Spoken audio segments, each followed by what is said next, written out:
another episode of Easy Peasy Labeling with me, Melissa. It's been a while since we talked about the self-laminating tapes, and each of our printers handles them a little bit differently. So I wanted to take a minute and show you how the LW-PX900 prints on the self-laminating tapes. So as you may know, we have the self-laminating tapes available in two sizes. So we have the 1-inch and the 1.5-inch self-laminating tapes. Now both of these supplies will fit in the LW-PX900. So I'm going to use the 1.5-inch today. I'm going to go ahead and put that in. And I'm going to turn the printer on.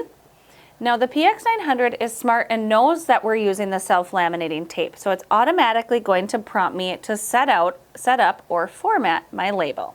So I'm going to go ahead and do that. You can see the first option is for the length. So we have the choice of either auto length or set length.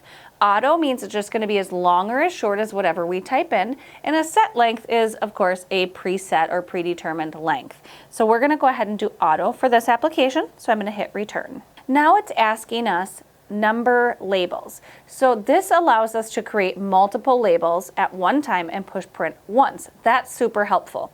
Now you're not married to this number. So if I pick 3 and I actually end up needing 2 labels, it's not going to print blank labels.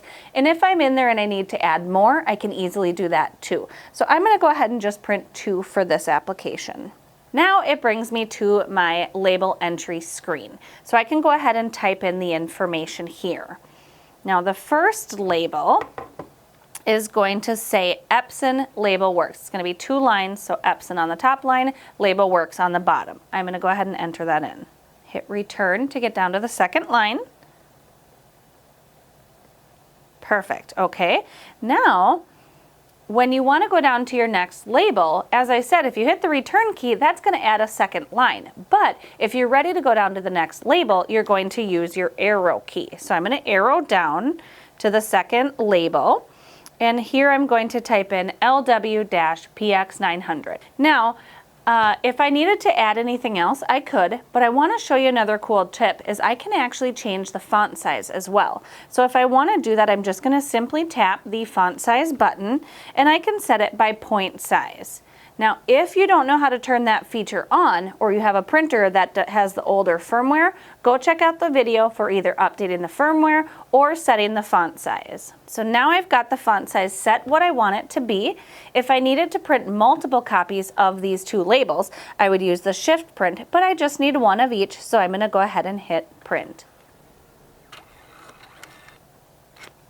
Awesome. Now here I've got the 2 labels that I needed. I can go and stick these on my wires and keep on working.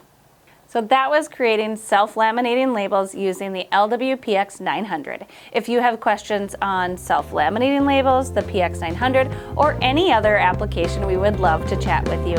Thanks again, and happy labeling.